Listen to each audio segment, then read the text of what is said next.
So I know this is a painful part of architectural work, calculating structural performance of components. And so, it was my intention that this idea of using the spreadsheet would be helpful. And obviously, I'm not the first person to think about that. I have to tip my hat to Jonathan Oshorn. I'm not sure how to pronounce that. He's a professor at Cornell, and he on his website he created these these forms where people could input data, and it quickly appeared to me that this is either a spreadsheet or some version of it, and that's kind of where I got us to start working and thinking about that and working in that mode. And as I've said before, to take away the workload of doing the math by embedding the formulas into our calculations. This will take you to a link to the specific one. And some students in past years have really created some very nice looking spreadsheets, getting rid of the cells, and really making it look quite professional.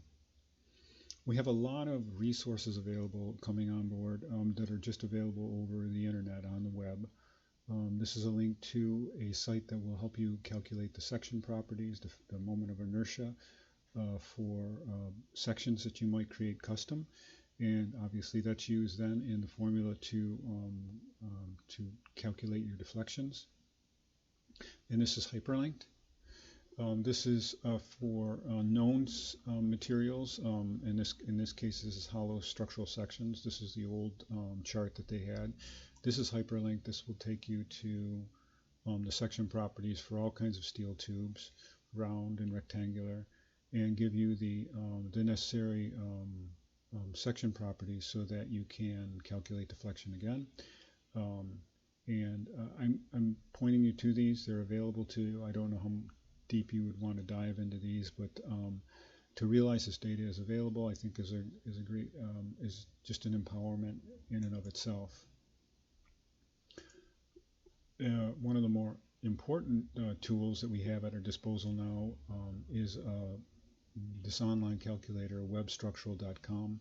I'm going to click onto that, and it will take you to the website, and there's many things you can do with this, but it will calculate, you can work in steel. I believe it will allow you to work in wood, aluminum, qualified performance levels of steel that have strong structural properties. But we'll just take a look at steel. I'll close this off. And we can actually apply extra loads. This has a uniformly distributed load. It's 12 foot wide. If I want to make it a different dimension, I can just change that number. I can add multiple spans. I can add a point load if I want. So I have add a new load. I'm going to add a new point load. And we'll make it at some place that's not uniform. We'll make it at 48 inches, let's say. And we'll save that. And we can change its magnitude in that, but I'm not going to get too much into that. So now we have a point load applied to that same beam. And there's some requirements you should know, like it needs to have, we have specifications that we're trying to perform to.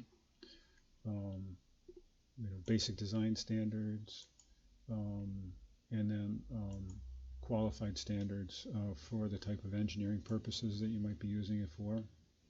And then the idea of continuous bracing, it means that the beam is not is either attached to a floor system or has some other kind of support between each member that's being loaded.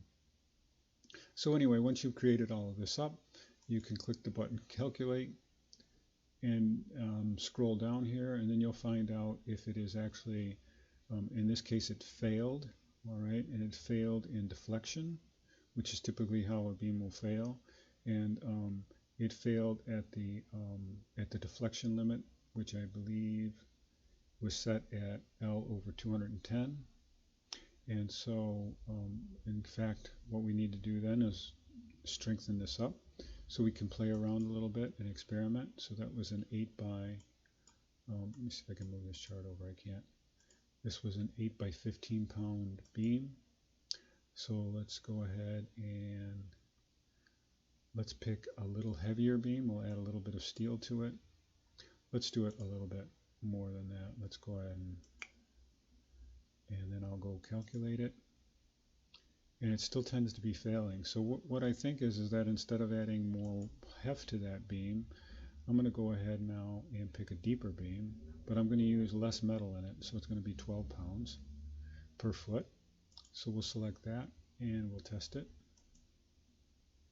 It's still failing. So let's go ahead and add some steel to it and calculate it. And now it's been successful. And now I can continue to back down again until I could find the lightest weight member that would successfully carry both of this point load and the other one. And it's performing okay in bending moment. It's not exceeding the maximum bending moment or shear moment. And the deflection is at L over 500, which is well under our design limits for deflection. And if you scroll down more, you'll see a visual of the deflection, where the maximum shear and moment happen, and then some graphics. And here you can see obviously shear typically on a point loaded beam, maximum shear at the ends, but here we have this implied shear load where we're putting that one point load up here upon it,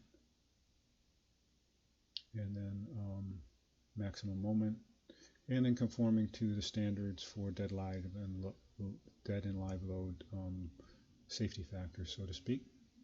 So there's a wealth of data that then comes off of that calculation.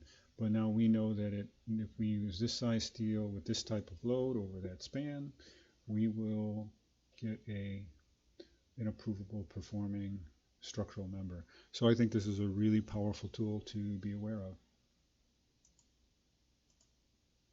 So we're also going, in this class, we're going to look at some more advanced ways of actually modeling and understanding our structures. We're not going to use this one this year. This is Caramba 3D. This is a hyperlink to a really beautiful graphic about the powerful tool. I'm showing you this because we're going to do something very similar. This is where I got to start with looking and thinking about being able to visualize structure. Last year I tried to do some dynamo calculations to simulate this idea of beam structure, and we've gotten to the point now, excuse me, I don't know what happened there. Let's go forward one more slide.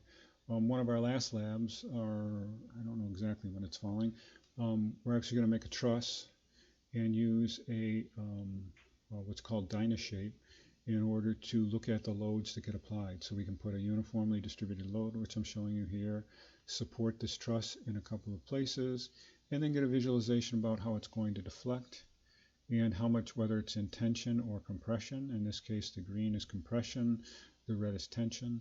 So there are many advanced ways coming along that will help us as architects to understand and visualize our structural performance, and always once again then to inform us to have meaningful and useful dialogues with our collaborators, which in this case will be structural engineers.